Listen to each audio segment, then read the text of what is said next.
Our society has countless images, ideas, and stereotypes about change agents, people who help an organization transform by improving business process and interpersonal interactions. Whether influencing fashion, business, art, entertainment, science, politics, or law, these change agents have and continue to positively impact today's society on so many levels. And today, we are proud to share the story of these business owners, coaches, innovators, and thought leaders from various industries who are eager to educate, inspire, and motivate you. This is Our Voices on the voice of Nassau Community College, 90.3 WHPC. Welcome to Our Voices, powered by the Nassau Community College Foundation. My name is Natasha Nurse. I'm the owner and co-founder of Dressing Roommate, co-host of Woke and Free, and the lifestyle editor of Plus Model magazine. And this show is focused on highlighting the amazing work of powerful change agents who have a great message to share with the world. And today I'm super duper excited to be speaking with Kim Nario, a Feminist Camp Facilitator with Feminist Camp. So who is Kim Nario? She is a Virginia-based second-generation Filipino American. She grew up in Virginia Beach and relocated to Richmond to attend Virginia Commonwealth University. There she studied theater and creative writing. Since leaving VCU, Kim has made it a goal to work only for local businesses or nonprofits. And because of this, she's been able to add some much appreciated variety to her work environment.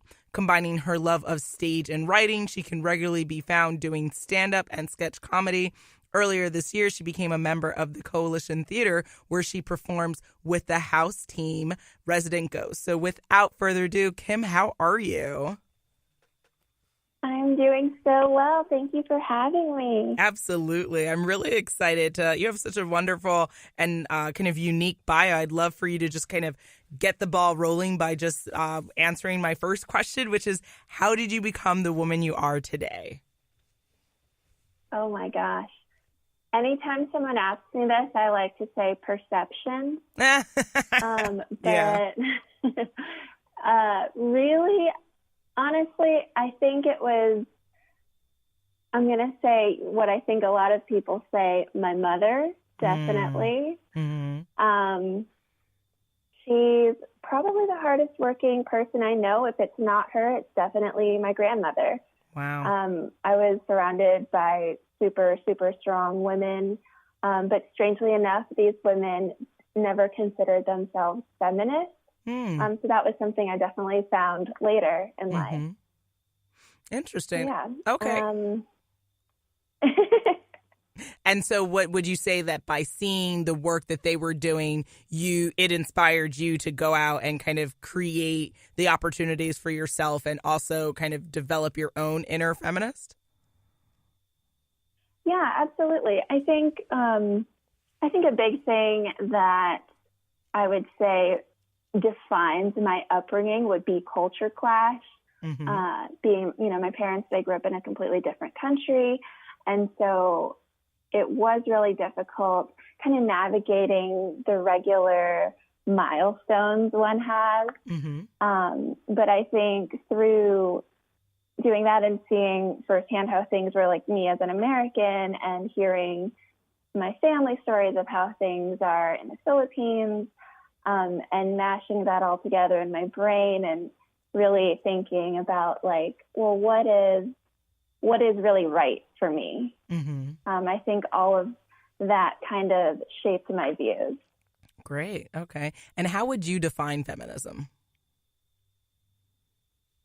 Well, I mean, it's the advocacy of women's rights based on the equality of the sexes. I think a lot of people forget the advocacy part of it. They think it's just, if I believe that men and women should be equal, then, I'm a feminist. But I think, especially now talking about intersectionality, it's not just men and women, first off, and it's not just the belief. It's like, what are we doing to attain it? Very true. Okay. So it's doing the work, yeah. Gotcha. And then with that, what is the work that you do as a Feminist Camp Facilitator with Feminist Camp? Yeah, so Feminist Camp, for anyone that doesn't know, it's started as a week-long project in New York, and each day is going to focus on a different theme within feminism. And the main idea behind it is that we show people feminism beyond theory. So what I do as a feminist camp facilitator is to help structure the weeks. So each camp, though they're mainly in New York, each camp is going to be a little bit different. So if you went to 2 camps back to back, you're not meeting with the same people. There are a few places like Democracy Now! We always like to go to, for instance, just because it's always something new there. But then we get to meet with different people who work in reproductive rights, different artists, all across the board.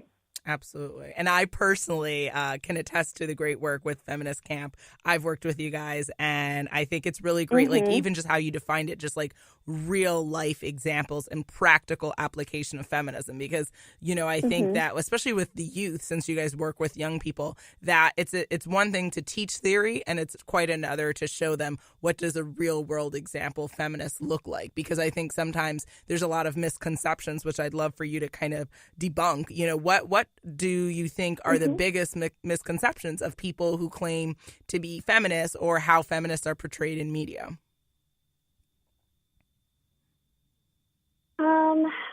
That's a tough one. I think one thing is a lot of people think we're so angry, and it seems like they think we're angry for no reason. But I think when we're angry, there's a reason.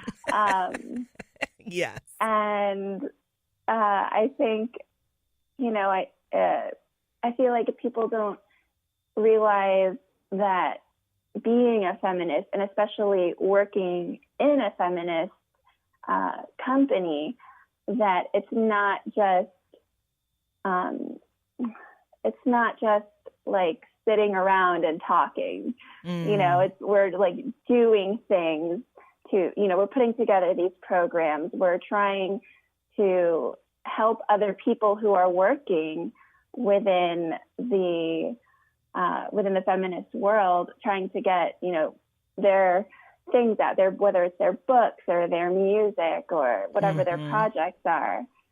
So it's a lot friendlier than I think some people think.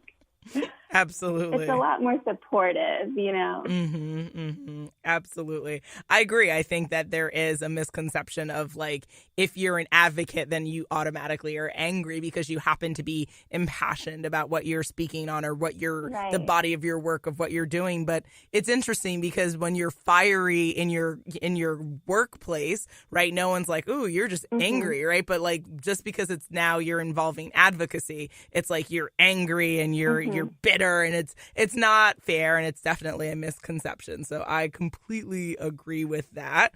And you are listening to Our Voices on the voice of Nassau Community College, 90.3 WHPC. My name is Natasha Nurse, and my guest today is Kim Nario, Feminist Camp Facilitator with Feminist Camp. And so with that, I guess my next question would be, with what would you say are common challenges that feminists are facing, and are all feminists facing the same challenges? Because it's kind of interesting to see, even like within like the Me Too movement, to see what some of the discrepancies or issues between different women populations, right, and different groups and backgrounds. So how would you say that's all like kind of unfolding right now?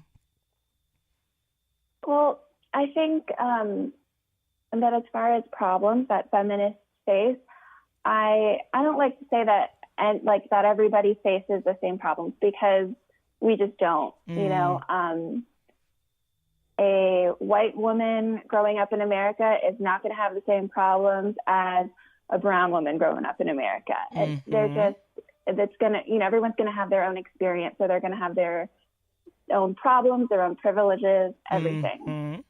One thing specific to, the Me Too movement that I feel like I don't really hear enough conversations about is this sort of pressure for people to come out and tell their stories. And that it seems almost anti-feminist to say that, like, well, if you have a story, it's your job to tell everybody, you know, to share your truth. And because you don't know who you're going to help. And that kind of idea where, you know, definitely, sure, valid points if that's what you feel you need to do. Like if you have a story and you feel like it helps you to share and maybe help someone else, you know, absolutely, more power to you. But I think the idea of pressuring anybody to tell their truth, not in their own time, is really, really dangerous. Interesting. And you feel like that's happening currently? I think for some, you know, I've definitely, you know, you get lost in the Twitter trap. All of a sudden you're on there for hours and, you know, you see whatever people are posting. And while people sharing their stories is definitely encouraging, you know, it's not for everybody. People need to process things in their own time, and they should be allowed that, you know? Interesting. It's like another type of victim blaming. Gotcha. Okay. What I have seen or heard that seems to be really interesting is when we do have women come out and share their stories of trauma or abuse or assault, then you have, you know, other women who then can kind of get on that bandwagon and say, you know, wow, thank you for sharing that. I can share that. But then I see critics who are saying, well, like, why did you all now share this? Right. Like, it's kind of like because it creates a long ongoing conversation, then people are questioning the validity or even the intention behind the share. And I wonder, like, how do you address this? How do you share your truth, even if you're not the first to share it, but you may be the 15th person, but then all of a sudden people are like, oh, well, what made you share now, you know? And for that, I think it's, you know, it's like the other side of that argument where this person who decided to share after they heard so many stories, you know, that's someone who did need to hear all of that in order to feel safe, in order to feel not alone. And that's perfectly valid as well. And for the people who say, like, well, why did you wait so long? I mean, it's almost laughable when you think about how much is reported and what's done after that. And so it's like, well, why would someone, you know, what good, if I was a victim of something and I know that nothing will probably happen to the person who hurt me, you know, there's just so much that goes around there that will make a person speak up or make a person shut down, you know? So absolutely. I feel like if it's not your story, then, you know, stay out of it. Why would you question someone else? I agree. I think you're always going to have haters. Yeah, absolutely. You said sit down and, you know, it's true. Take because a seat. Absolutely, because people will judge you whether you're first to the gambit or you're 105th person, right? So, you know, you can never please everyone. Definitely. But I do agree with you. I think sharing is important. It's a part of that release kind of process. But you are right that we have to do it in our own time. But I think that sometimes, you know, we as people, the kindest thing we can do is be compassionate and be empathetic for others and other experiences. And I also love that you even acknowledged, right, that not everyone's feminist story or challenges are going to be the same. And I think that needs to be said too, because a Black woman in a position of power is a different narrative than a white woman or a South Asian woman, right? Like we all have our own different privileges and challenges, and it plays a role in our feminist narrative as well as our careers and our lives. So with that, I think, you know, I'd love to have people stay tuned for more. You currently are listening to Our Voices. My name is Natasha Nurse. More with my guest, Kim Nario, Feminist Camp Facilitator with Feminist Camp. Next on the voice of Nassau Community College, 90.3 WHPC. When is the best time to talk to your family about staying in touch during a disaster? When floodwaters reach your door? When wildfires are engulfing the edge of your neighborhood? Or an earthquake is destroying buildings? Or is the best time perhaps